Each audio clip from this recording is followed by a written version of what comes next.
यक्षिणी नाम तो आपने कहीं ना कहीं जरूर सुना होगा, कभी किसी बुजुर्ग की कहानियों में तो कभी मूवीज में। यक्षिणी से रिलेटेड यहाँ कई सारी अफवाहें भी हैं, या कहें तो कई लोग यकीन भी करते हैं तो कई लोग झूठ कह के इग्नोर भी कर देते हैं। लेकिन फिर भी दुनिया में सिर्फ वही तो चीजें नहीं होती हैं जो हम देखते हैं, इसके अलावा भी बहुत सी चीजें होती हैं जिन्हें हम देख नहीं सकते, फिर भी वो होती तो हैं। अभी तक आप लोगों ने जो भी वीडियो देखी होगी उसमें यक्षिणी के द्वारा जो लोग मारे गए हैं उनकी कहानियों के बारे में देखा होगा। लेकिन आज की इस वीडियो में हम लोग ये जानेंगे कि आखिर ये यक्षिणी दिखती कैसी है, कहां से आई है और क्या करती है। आज की ये वीडियो देखने के बाद आपको यक्षिणी की पूरी नॉलेज हो जाने वाली है। तो अगर आप चैनल पर नए हो तो सब्सक्राइब कर देना ऐसे ही हॉरर एंड मिस्ट्री टाइप की वीडियोस देखने के लिए। अब स्टोरी स्टार्ट होती है। इंडियन माइथोलॉजी में यक्षिणी को एक बहुत ही ज्यादा खूबसूरत औरत के रूप में दिखाया गया है।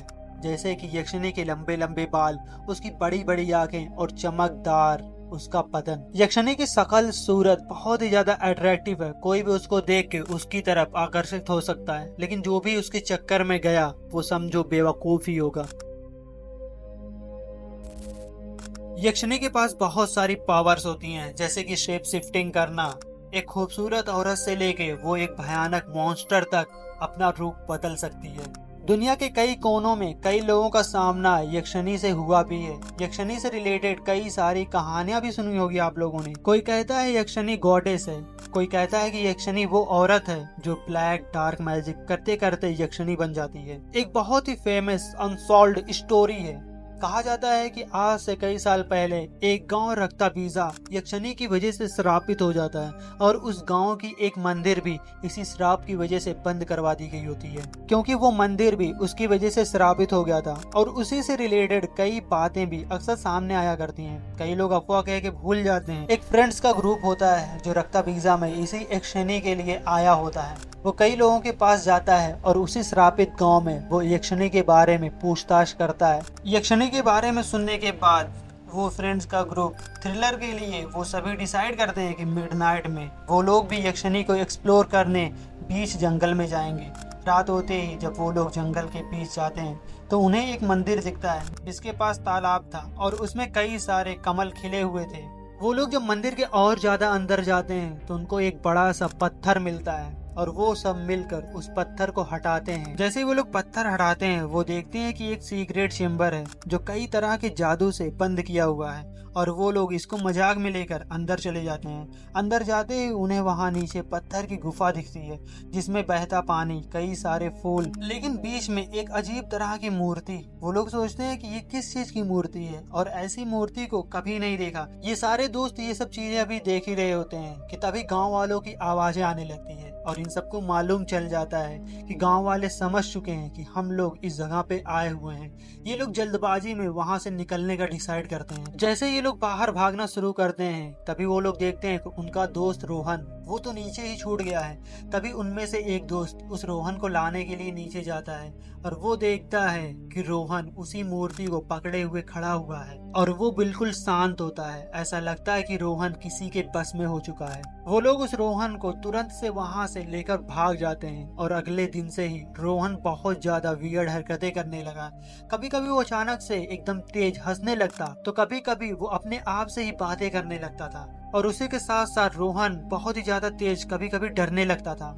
वो लोग जब मंदिर से वापस आते तभी से ये सारी चीजें स्टार्ट होती है और अब इनको समझ में आ जाता है कि क्या सच में उस मंदिर में कुछ अजीबोगरीब है। और यही सब चीज जानने के लिए वो गांव वालों के पास फिर से जाते हैं और गांव वाले बताते हैं कि यक्षिणी ने इस गांव को एक बार श्राप दिया हुआ था जो कि इसी मूर्ति की वजह से हो रहा था। और ये गांव वाले सब मिलकर इस मूर्ति को उसके अंदर ढकेलकर एक बड़ा सा पत्थर उस गुफा के आगे लगा देते हैं ताकि हम लोग यक्षिणी के आतंक से बचे रहें। पहले यक्षिणी अक्सर इस गांव में आदमी लोगों को बहला के जंगल में बुला देते, फिर अपने मतलब के लिए उनकी बलि दे देती थी और न जाने क्या क्या करते थे, जिससे परेशान होकर इन गांव वालों ने यक्षिणी को यहीं पे बंद कर दिया था। आप लोग जब यक्षिणी के बारे में जानने निकलोगे तो आपको बहुत सारी कहानियां सुनने को मिलेगी, लेकिन ये चीज आप पर डिपेंड करती है कि क्या आप उन कहानियों को सच मानते हो या फिर अंधविश्वास। यक्षिणी किसी भी मर्द के दिमाग से हेर फेर कर सकती है और उसे अपने चंगुल में फंसा सकती है। साथ ही साथ पहले माना जाता था कि यक्षिणी बहुत ज्यादा तेज होती है और हर चीज पे अपना कंट्रोल दिखाती है। वो दुकानदार, औरतें, जानवर सभी को कंट्रोल कर सकती है। यक्षिणी काला जादू, श्राप जैसी चीजों में माहिर होती है और कहा जाता है कि यही यक्षिणी लोगों की बलि भी दिया करती है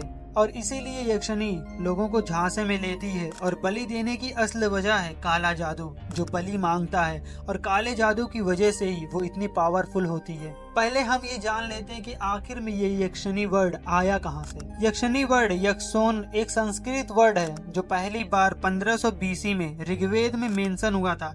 हिंदू माइथोलॉजी में यक्षिणी के कई सारे कॉम्प्लेक्स हैं और सबके डिफरेंट नजरिए हैं। कई लोगों का कहना था कि यक्षिणी वो होती है जो जंगल की सिर्फ एक आत्मा होती है, जो पेड़ पौधे जंगल की रक्षा करती रहती है। और कई सारे लोगों ने तो यक्षिणी को एक भगवान का रूप बताया है। उनका कहना है कि यक्षिणी जंगल की माता होती है, जिसकी वजह से जंगल इतना ज्यादा हरा भरा होता है। और वहीं कुछ ऐसी भी किताबें हैं जिसमें यक्षिणी को कुछ अलग ही रूप दिखाया गया है, जिसमें उसे एक ऐसी जादूगरनी दिखाई गई है जो सिर्फ अपनी खूबसूरती और यंग रहने के लिए लोगों का मर्डर करती है और हर 20 सालों में यक्षिणी को 7 लोगों की बलि देनी पड़ती है खुद को जवान और खूबसूरत दिखाने के लिए। कुबेरा या फिर कुबेर, जिसको धन दौलत का भगवान कहा जाता है, ऐसा कहा जाता है कि उसकी सर्वेंट यही यक्षिणी है। ये सारी चीजें जो भी मैंने आपको बताई है वो कुछ हिंदू माइथोलॉजी, कुछ बुक्स और कुछ लोगों के अकॉर्डिंग ही बताया है। यहाँ तक कि पहले के जमाने में ईस्ट की तरफ यक्षिणी की पूजा भी की जाती थी। इनफैक्ट अभी भी कई ऐसी जगहें हैं जहाँ पे इस यक्षिणी की पूजा की जाती है। और सिर्फ ऋग्वेद में ही नहीं बल्कि महाभारत में 400 बीसी और द पुराण्स में 300 बीसी में इस यक्षिणी को मेंशन किया गया है और यहीं से इसकी शुरुआत हुई थी। यक्षिणी का जिक्र सिर्फ इंडिया में ही नहीं बल्कि ग्रीक, पर्शियंस और चाइनीज फोल्कलोर में भी किया गया है। फिल्म डायरेक्टर तेजा मर्दी ने इसी यक्षिणी से इंस्पायर्ड होकर यक्षिणी नाम की एक सीरीज बनाई, जो सीरीज 2024 के जून में रिलीज हुई और मूवीज में काफी इंटरेस्टिंग बातें भी की गई है। और वो सीरीज 7 एपिसोड में है जो मैं यहाँ पे एक्सप्लेन नहीं करने वाला। अगर आप चाहते हो तो कमेंट में यक्षिणी लिख देना। एंड आप इस कहानी को कितना ज्यादा सच मानते हो और कितना ज्यादा झूठ, आप अपनी राय कमेंट बॉक्स में जरूर शेयर करना। अगर किसी और टॉपिक पे वीडियो देखना चाहते हो तो वो भी कमेंट करके जरूर बताना। वीडियो पसंद आई होगी तो लाइक कर देना, चैनल पे नहीं तो सब्सक्राइब कर देना ऐसे ही हॉरर एंड मिस्ट्री टाइप की वीडियोस देखने के लिए। मिलते हैं नेक्स्ट वीडियो में, तब तक के लिए बाय।